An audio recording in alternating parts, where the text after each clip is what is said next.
우리에게 주신 말씀은 요한복음 3장 1절에서 15절까지 말씀입니다. 신약성경 145면에 있습니다.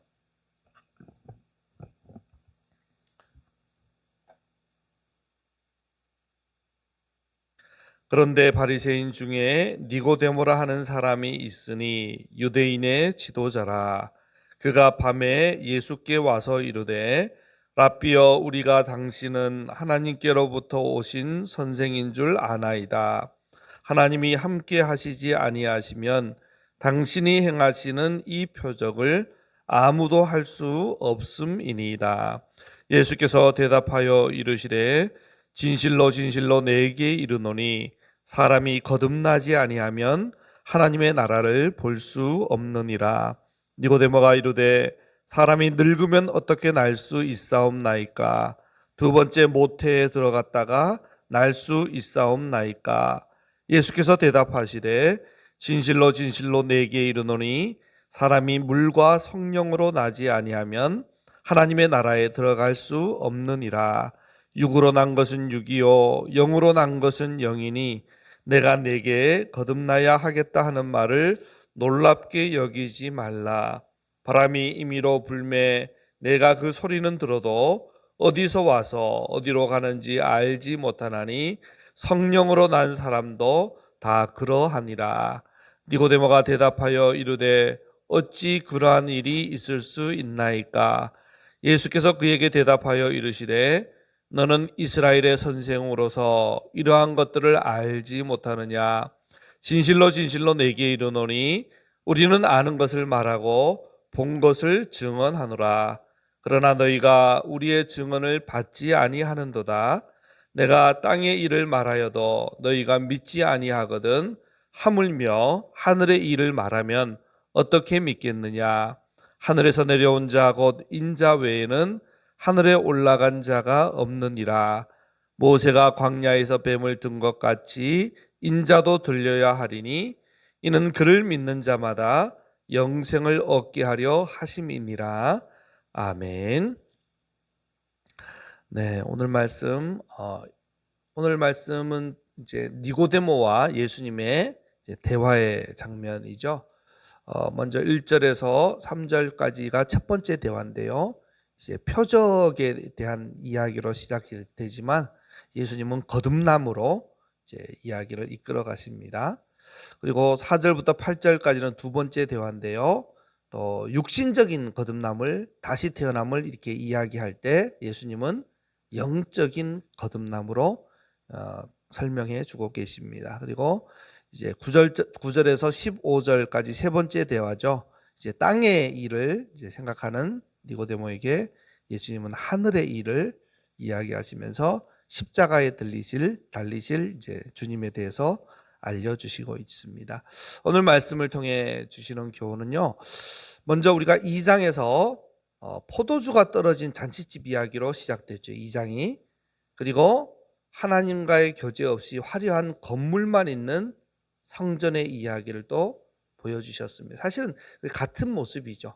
껍데기뿐인 잔치, 껍데기뿐인 성전, 그런 이야기를 이제 이어서 보여주셨다면 오늘 니고데모도 마찬가지입니다. 화려한 타이틀은 다 가지고 있는데 거듭남은 없는 유대인 종교 지도자 니고데모. 지금 이게 사실은 다 예수님 당시에 껍데기만 남아있던 유대교에 대한 그런 모습을 계속 보여주면서 참 예수님은 그 유대교와 달리 참 생명을 주시기 위해서 오셨다는 것을 계속 이야기해주고 있는 것입니다. 먼저 1절에서 3절까지 보면 니고데모가 먼저 예수님을 찾아오죠. 그죠? 그는 바리새인이고 유대인의 지도자고 이스라엘의 선생이다, 이렇게 소개가 되고 있습니다. 니고데모가 한 말을 보면 2절에 표적을 보니까 하나님께로부터 오신 선생이십니다, 이런 이제 표적에 대한 관심을 갖고 그걸 가지고 이제 예수님이 어떤 분이다라고 이해를 하고 있죠. 그럴 때 예수님 뭐라고 대답하십니까? 3절에 보시면요. 예수께서 대답하여 이르시되 진실로 진실로 내게 이르노니 사람이 거듭나지 아니하면 하나님의 나라를 볼 수 없느니라. 표적에 자꾸 관심 갖지 말고 거듭나야 된다.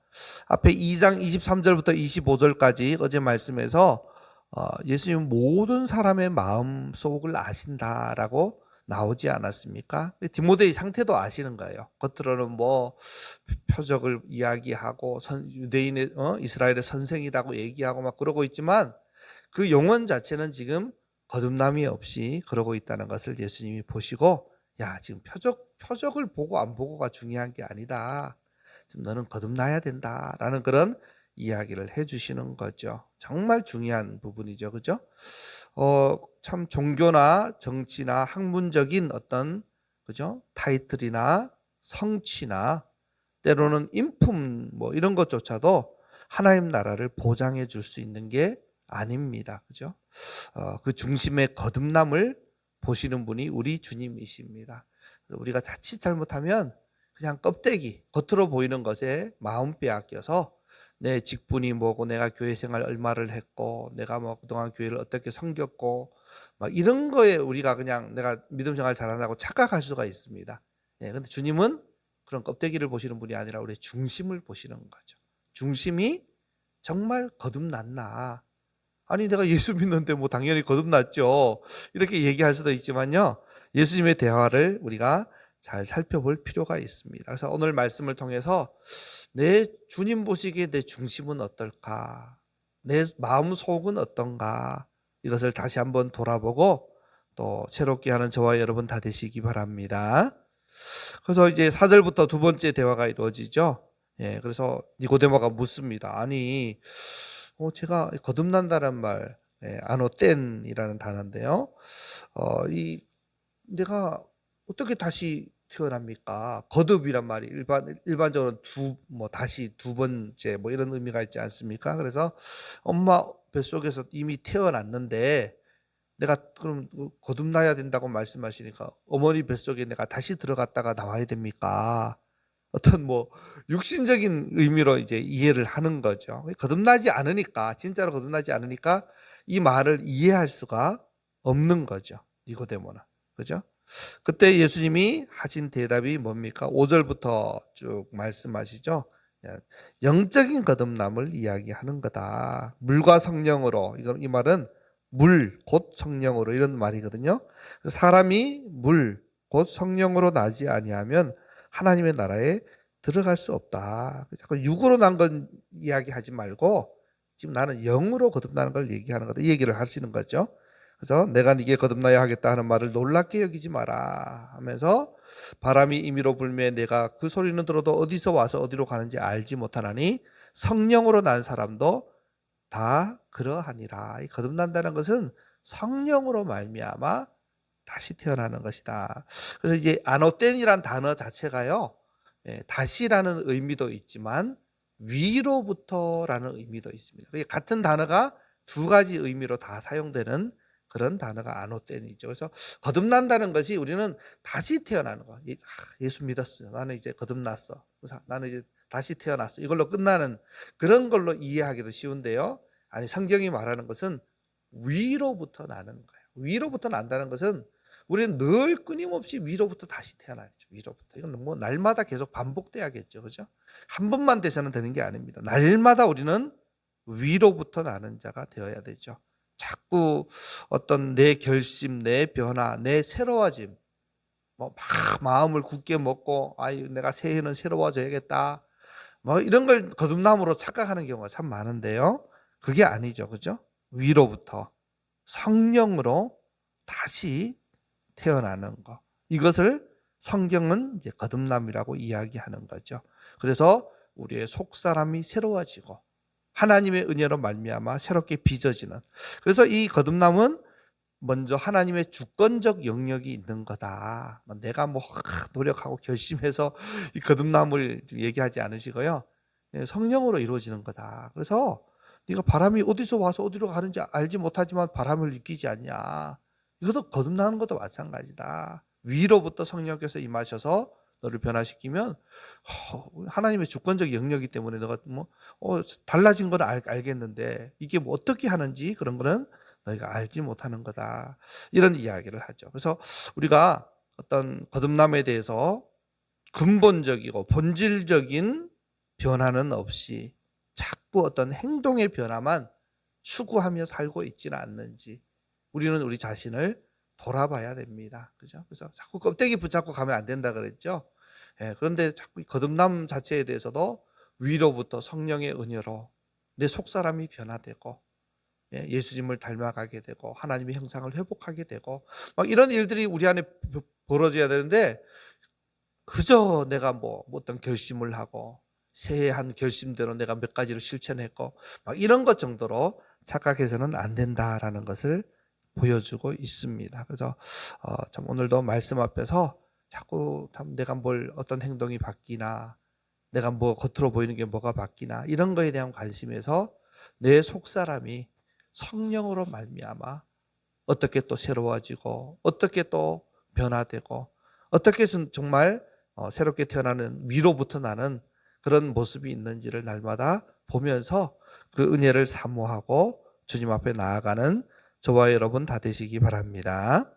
그래서 이제 이런 부분을 이제 마지막으로 또 이제 9절부터 또 설명해 주고 있죠. 그러면 니고데모가 말합니다. 어찌 그런 일이 있을 수 있나이까? 어떻게 하면 그런 일이 가능합니까? 예? 성령으로 거듭난다는 것은 하나님에 속한 영역이라면 우리가 뭘 해야 됩니까? 뭐 이런 의미로 볼 수도 있겠죠, 그죠? 어떻게 그런 일이 그런 위로부터 나는 일이 가능하게 됩니까?라고 물을 때 예수님께서 설명해 주는 거죠, 그죠? 이제 10절부터 쭉 설명해 주시는데요. 뭐 한마디로 하면 예, 그를 믿는 자마다 영생을 얻게 되는 거다 이 얘기를 하고 쭉 이렇게 이어지는데요. 이제 예수님이 먼저 하늘에 올라간 분이시다. 원래 하늘에 계시다 오신 분이시니까 그렇죠? 그래서 모세가 14절에 나온 것처럼 모세가 땅에서 뱀을 든 것 같이 인자도 들려야 할 것이다. 그러면서 지금 땅의 일을 가지고 자꾸 이야기하려고 하지 말고 하늘의 일을 잘 들어봐라 하면서 이제 하나님의 아들로 뭐 처음 요한복음 처음부터 이렇게 그죠? 태초부터 계셨던 그 예수님이 이 땅에 오셔서 마치 모세가 광야에서 불순종하던 백성들 다 죽어갈 때 뱀에 물려 죽어갈 때 하나님께 기도해서 하나님이 놋뱀을 만들게 해서 들게 해서 놋뱀을 바라보는 자마다 생명을 얻고 살게 되지 않았냐 그랬던 것처럼 인자도 들리게 될 것이다. 이건 십자가를 의미하죠. 예수님이 이제 십자가에 달려서 뭐 놋뱀같이 들리게 될 때 그 십자가에 달리신 주님을 바라보고 믿을 때 영생을 얻게 되는 거다. 이 거듭남의 측면에서 하나님의 주권적 측면이 있다면 이제 예수님은 우리가 그럼 뭘 해야 되냐라고 했을 때 십자가에 달리신 예수님을 믿는 것이라고 이야기를 하고 있죠. 그래서 뒤에 가면 이제 18절에도 16절에도 하나님이 세상을 이처럼 사랑하사 독생자를 주셨으니 그를 믿는 자마다 멸망하지 않고 영생을 얻게 하려 하심이라. 또 18절에도 그를 믿는 자는 심판을 받지 아니하는 것이요. 이러면서 계속해서 이제 믿음에 대한 이야기와 구원에 대한 이야기를 이어서 말씀해주고 있는 것입니다. 그래서 거듭난다는 것은 하나님의 아들, 십자가에 달리신 하나님의 아들을 믿음으로 이루어지는 것이다. 우리가 뭐 해야 되냐? 십자가에 달리신 예수님을 믿는 것이다라고 분명하게 이야기해주고 있는 것입니다. 여러분, 나는 이 복음 앞에 또 이런 하나님의 사랑 앞에 어떻게 반응하고 있나 우리 자신을 돌아봐야 되겠습니다. 그래서 유대인들 또 니고데모처럼 이렇게 반응하고 있지는 않는지 진정으로 예수님을 믿고 그분을 그죠? 뭐 그분을 믿는다는 게 어떤 분으로 믿는자가 굉장히 중요한 거죠. 손님으로 믿는 게 아니라 요한복음 1장부터 보면 그분이 자기 백성에게 왔는데 자기 백성이 영접하지 않았다. 그냥 손님으로 영접하는 게 아니라 우리 백성 된 우리의 왕으로 또 태초부터 우리를 창조하셨던 분으로 정말 우리의 생명으로 우리의 구원자로 그렇게 믿는 거죠. 주님을 왕으로 주인으로 창조주로 이렇게 진정으로 영접하고 믿고 이게 날마다 우리 안에 벌어져야 되는 거예요. 나 예수 믿어 한번 했으니까 나는 이제 뭐 그건 당연한 거고 이제 나는 어떻게 살까 맨날 그러는 게 아니라 이제 위로부터 난다는 것은 계속 반복돼야 되는 겁니다. 사실은. 그죠? 날마다 우리는 주님, 새벽마다 주님이 제 인생의 창조주이시고 제 인생의 왕이시고 제 인생의 구원자시고 제 인생의 생명이십니다. 제 인생의 빛이십니다.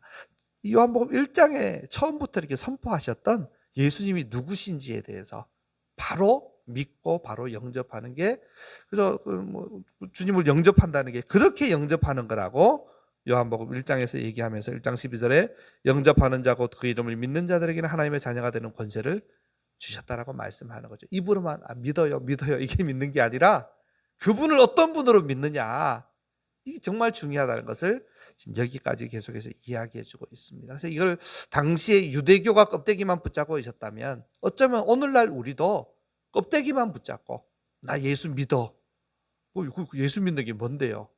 천국 가는 티켓 하나 따는 것처럼 예수 믿어요, 그리고 내 마음대로 사는 게 예수 믿는 게 아니라 그분을 나의 왕으로, 주인으로, 나의 빛으로, 나의 생명으로, 구원자로 날마다 다시 영접하고 날마다 그분의 은혜를 사모하고, 그러니 주님 내 인생을 다스려 주셔서 정말 나를 변화시켜 주시옵소서, 이렇게 날마다 주님 앞에 거듭나는, 위로부터 나는 역사가 우리 인생 가운데 계속되는 그런 은혜가 있기를 예수님의 이름으로 축원해 드립니다.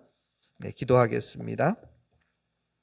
하나님, 참으로 유대교가 당시에 포도주가 떨어진 잔치집과 같았고 하나님과의 교제를 잃어버린 화려한 건물 성전 같았고 또 거듭남이 없는 종교 지도자 니고데모와 같은 모습이 당시 유대교의 모습이었습니다.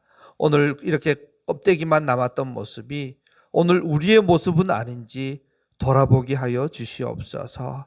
그래서 예수 믿는다고 하는데 정말 입술로만 믿는다고 하고 여전히 내가 주인 되고 내가 왕 노릇하고 정말 왕이신 주님이 오셨는데도 그분을 왕으로 영접하지 않고 정말 내가 보기에 좋은 대로 내가 주인 노릇 왕 노릇하며 사는 그런 가운데 있으면서도 나는 믿는 자라고 착각하고 그렇게 어리석게 살 때가 너무나도 많았습니다. 주님, 성령으로 저희를 변화시켜 주시고 저희를 다스려 주시옵소서. 정말 십자가에 달려 죽으신 예수님이 나를 창조하신 분이시고 나를 구원하신 분이시고 내 인생의 왕이시고 내 생명이시고 빛이심을 날마다 고백하면서 위로부터 나며 그렇게 하나님의 은혜 안에서 변화되어가는 저희들이 다 될 수 있도록 도와주시옵소서. 감사드렸고 예수 그리스도의 이름으로 기도드리옵나이다. 아멘. 주신 말씀은 요한복음 3